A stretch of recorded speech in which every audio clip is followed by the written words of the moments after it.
Hello बच्चों, हमारा question है give proper reasoning for the following.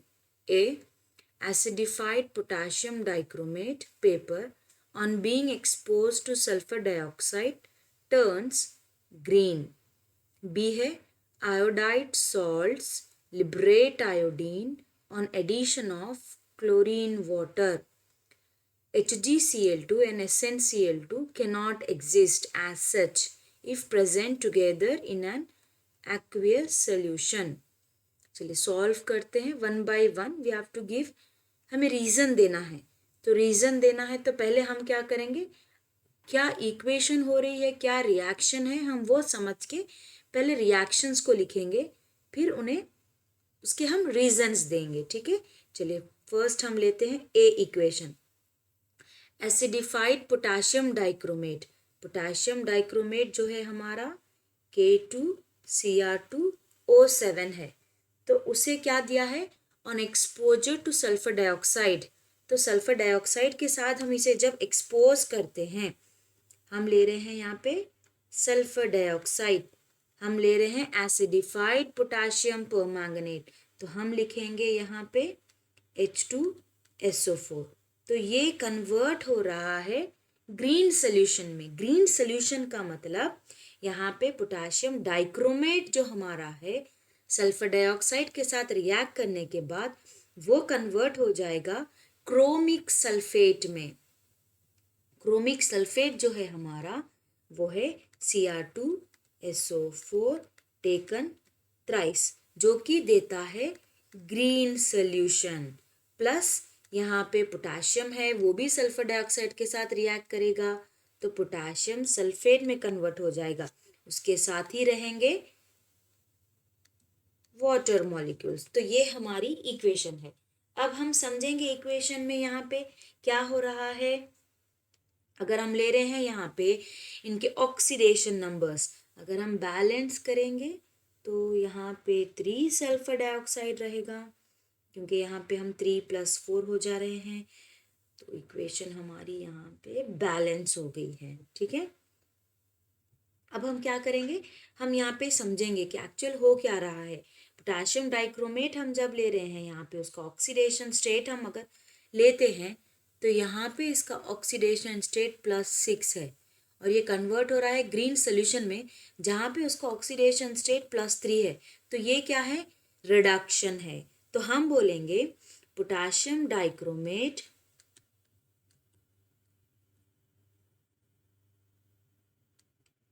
reduces to green chromic sulphate. ये हमारा रीजन रहेगा। कंसिडर करते हैं equation 2। Iodide salts liberate iodine on addition of chlorine. तो यहाँ पे आयोडाइड सॉल्ट का मतलब है कि हम यहाँ पे कोई भी आयोडाइड सॉल्ट ले सकते हैं। से फॉर एग्जाम्पल लेते हैं पोटेशियम आयोडाइड, तो पोटेशियम आयोडाइड को हम ले रहे हैं क्लोरीन के साथ, तो ये कन्वर्ट हो जाएगा पोटेशियम क्लोराइड में, और हमारे पास यहाँ पे आएगा आयोडीन, जो कि क्वेश्चन में है। Iodide salts liberate iodine on addition of chlorine water, तो ये हो जाएगा I2। अब अगर हम बैलेंस करते हैं तो यहाँ पे 2Ki है, यहाँ पे 2 पोटेशियम क्लोराइड 2 आयोडीन, ये हमारी इक्वेशन बैलेंस हो गई।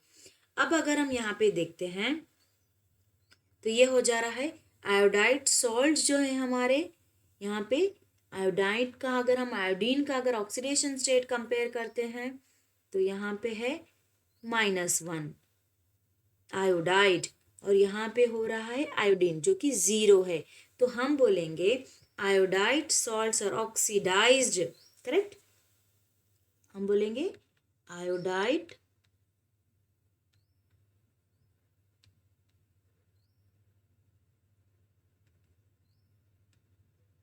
Oxidised by chlorine water. तो ये हमारा यहाँ पे रीजन रहेगा। उसी तरह से जब हम लेंगे इक्वेशन 3,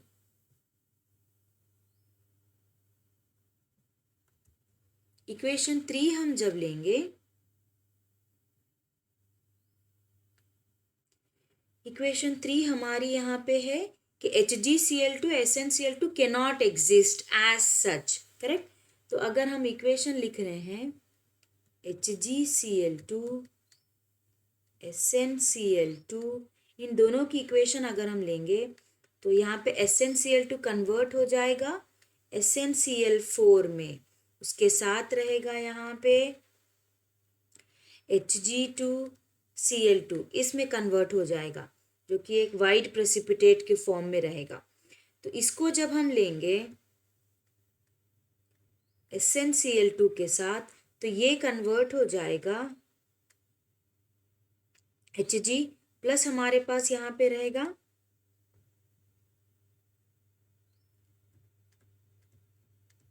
SnCl4, इस तरह से ये कन्वर्ट हो जाएगा। तो यहाँ पे हम जो ऑब्जर्व करेंगे ये है कि यहाँ पे ऑक्सीडेशन और रिडक्शन दोनों होगा। यहाँ पे +2 है, +4 में कन्वर्ट हो रहा है, +1 में कन्वर्ट हो रहा है। तो यहाँ पे हम दोनों चीज़ें देख रहे हैं। तो हम दोनों यहाँ पे जो कंपेयर करेंगे, दोनों हम जो कंपेयर कर रहे हैं वो हम यहाँ पे बोल सकते हैं कि कन्वर्ट हो रहा है oxidation as well as reduction में। तो हम लिखेंगे both HgCl2 and SnCl2, correct. तो ये दोनों क्या हो रहे हैं, रिडॉक्स रिएक्शन बता रहे हैं, करेक्ट। तो हम लिखेंगे बोथ अंडरगो रिडॉक्स रिएक्शन।